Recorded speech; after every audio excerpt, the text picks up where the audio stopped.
एक दौर था जब श्रुति और स्मृति के आधार पर लोक में कहानियों के माध्यम से तमाम तरह की जानकारियाँ दी जाती थीं। ईश्वर के प्रति जो भी आस्थावान लोग थे, उन लोगों ने इस तरह की कहानियाँ रचीं कि लोगों को उन बातों पर भरोसा हो और उसका अनुसरण करें। नमस्कार, प्रखर आस्था देख रहे हैं आप। मैं हूं आपके साथ विमलेश शुक्ल। एक भक्त इमली के पेड़ के नीचे बहुत दिनों से हरि भजन कर रहा था, भगवान का भजन कर रहा था। सामान्य गति से उसका भजन चलता रहा।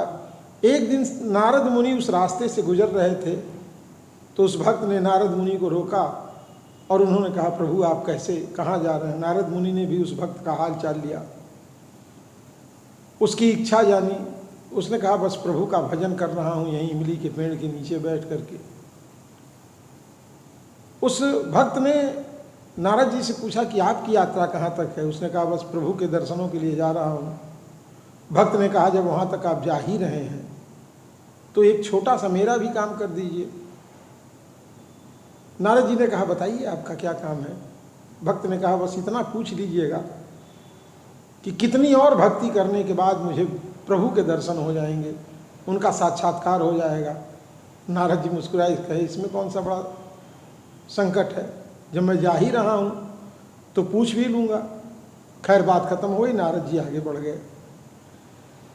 कुछ दिनों के बाद जब वो भगवान के पास पहुँचे तो देश दुनिया का हाल चाल बात जानने के बाद उस भक्त की बात नारद जी ने भगवान के सामने रखी। उन्होंने कहा कि एक भक्त है इमली के पेड़ के नीचे, वर्षों से आपके भजन में लगा है, तपस्या में लगा हुआ है। तो उसकी एक जिज्ञासा थी कि कितने दिन अभी और लगेंगे कि आपसे साक्षात्कार हो पाएगा, आपके दर्शन हो पाएंगे। भगवान मुस्कुराए। उन्होंने कहा कि कोई बहुत ज़्यादा नहीं, लेकिन उस इमली के पेड़ पे जितने पत्ते हैं उतना जन्म उसको लगेगा। नारद जी बड़े उदास हो गए कि उस व्यक्ति को इतनी लंबी भक्ति करनी पड़ेगी। अगर मैं जा कर के उसके भक्ति के सामने ये जवाब दूंगा तो निराश हो जाएगा। कई जन्मों से वहाँ तपस्यारत है और इमली के वृक्ष पर जो पत्ते हैं वो तो गिने नहीं जा सकते हैं।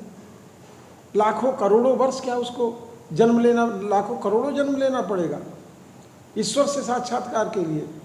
नारद जी बड़े उदास होकर के वापस लौट आए।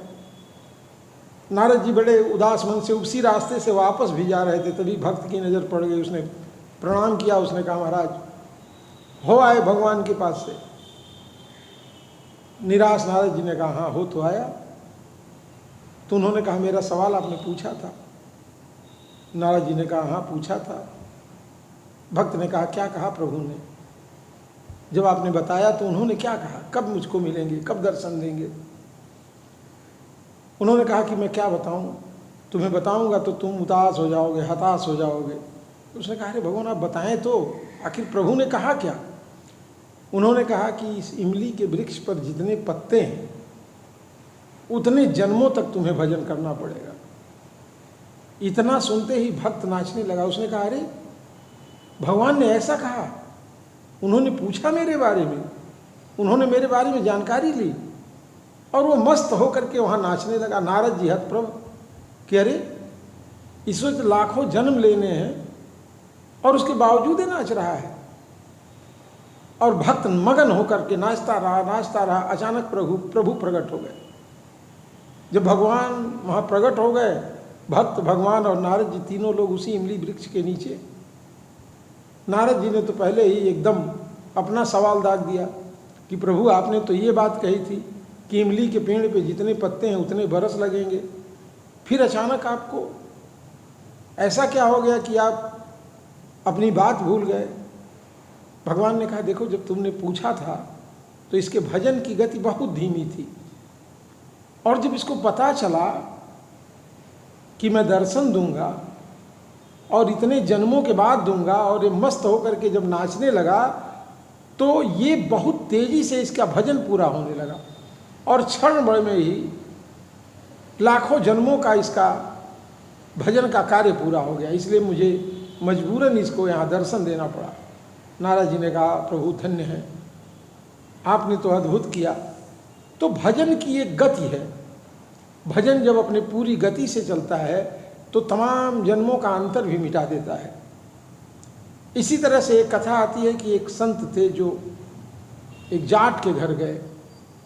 संत जी जाट के घर गए तो जाट ने, गृहस्थ जाट था, उसने बड़ा सेवा की संत की। संत जी ने कहा कि तुम दीक्षा ले लो।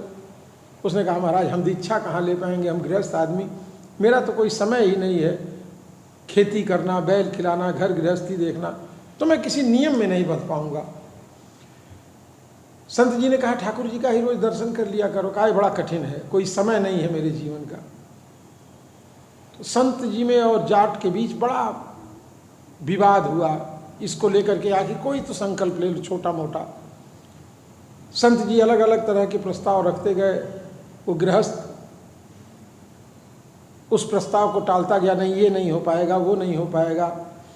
खैर बात आगे बढ़ी तो उन्होंने कहा कि कोई तो संकल्प ले लो। तो उसने कहा देखिए महाराज, अगर आप बहुत कह रहे हैं तो मेरे घर के बगल में कुम्हार का घर है, मैं उस कुम्हार का रोज दर्शन कर लिया करूंगा, लेकिन इसमें कोई बाध्यता नहीं होगी। तो संत ने कहा ठीक है, तुम उस कुम्हार को ही देख लिया करो, लेकिन उस कुम्हार को देखने के बाद ही तुम अन्न ग्रहण करोगे। जाट ने कहा कोई बात नहीं, बस एक दीवार ही तो है, दीवार के उस पार उसका घर है, इस पार मेरा घर है, मैं जब भी आऊँगा नहा धो के तैयार होऊंगा, भोजन करने के पहले एक बार देख लिया करूँगा। कुम्हार भी अक्सर अपने घर रहता था। ये क्रम गृहस्थ ने शुरू कर दिया संत जी के कहने पर। एक समय बीत गया, सालों बीत गए। एक दिन वो किसान बहुत जल्दी, जो किसान जाट था वो बहुत जल्दी अपने घर वापस आ गया, उसका काम खेतों में ख़त्म हो गया था। वो जल्दी जल्दी नहाया और नहाने के बाद पत्नी से कहा कि रोटी निकालो। दीवार फाँद करके उसने देखा तो कुम्हार गायब। उसने कुम्हार की पत्नी से पूछा कि कहाँ गया। तो कुम्हार की पत्नी ने कहा वो तो तालाब के किनारे मिट्टी लेने गए हैं, बर्तन बनाने के लिए मिट्टी वहीं से लाते हैं, वहीं चले गए हैं। इधर पत्नी रोटी सेक रही थी और ये जो गृहस्थ जाट था इसको तो ये था कि जल्दी से कुम्हार का दर्शन कर लें, भोजन करना है। भागता भागता वो तालाब के पास गया। जब तालाब के पास गया तो उसी समय कुम्हार को सोने चांदी हीरे जवाहरात से भरा एक मटका मिल गया। अब कुम्हार जब मटका देखा उसमें हीरे जवाहरात थे तो सतर्क हो गया, कोई देख ना रहा हो। तब तक उसने देखा तो पीछे जाट खड़ा था। अब जाट को क्या पता कि कुम्हार को घड़ा मिला है सोने चांदी और हीरे जवाहरात से भरा हुआ। तो देखा और पलट के वापस घर भोजन के लिए दौड़ने लगा। कुम्हार को लगा कि इसने देख लिया ये घड़ा। जाट चिल्लाता रहा कि मैंने तो देख लिया, मैंने तो देख लिया। उसका उद्देश्य था कि मतलब आज बड़ी परिश्रम के बाद मुझे कुम्हार का दर्शन हो गया, भोजन मैं करूंगा। पीछे से कुम्हार उसको दौड़ा लिया जाट को कि रुको रुको, मैं तुम्हें आधा दे दूंगा, किसी से मत कहना, किसी से मत कहना। जब इस तरह की बातें आपस में चलने लगीं तो जाट रुक गया। कुम्हार उसको अपने साथ ले गया। उसने कहा देखो भाई, ये घड़ा मिला है जिसमें हीरे जवाहरात सोने चांदी हैं, आधा तुम ले लो, आधा मैं ले लूँ। जाट को तो पता ही नहीं था कि कुम्हार को घड़ा मिला है, तो बड़ा प्रसन्न हुआ। तो आधी संपत्ति उसकी जाट ने ले ली और आधा कुम्हार ने ले लिया। अब जब हीरा मोती सोना चांदी पाने के बाद दोनों साथ लौट रहे थे तो जाट ने कहा बताओ, एक छोटा सा नियम करने से ईश्वर ने इतना दे दिया। अगर हम संकल्पित होकर ईश्वर के प्रति आस्थावान हो जाएं तो हमें ईश्वर कितना दे सकता है। तो जीवन में एक नियम, एक धर्म, ये दोनों कहानियां हमको बताती हैं कि एक ही साधे सब सधे, सब साधे सब जाए। इमली के नीचे बैठा हुआ एक साधक ईश्वर प्राप्ति के लिए लाखों जन्मों का इंतजार कर सकता है, तो ईश्वर प्रसन्न होकर के उसे लाखों जन्मों को समेट करके कुछ क्षणों में दर्शन दे देते हैं। एक गृहस्थ जाट जब केवल इसलिए संकल्प ले लेता है कि एक व्यक्ति को देखना है अपनी सुविधा के अनुसार भी, तो ईश्वर प्रसन्न होकर के उसे हीरे जवाहरात सोना चांदी दे देते हैं। तो सोचिए, अगर अनन्य आस्था और भक्ति, अटूट श्रद्धा हमारी ईश्वर के प्रति हो तो वो हमें क्या नहीं दे सकते हैं, इसकी कल्पना भी नहीं की जा सकती। बाकी ये कहानी कैसी आपको लगी हमें कमेंट बॉक्स में बताइएगा। फिर हमारी मुलाकात होगी, हमें अनुमति दें। नमस्कार।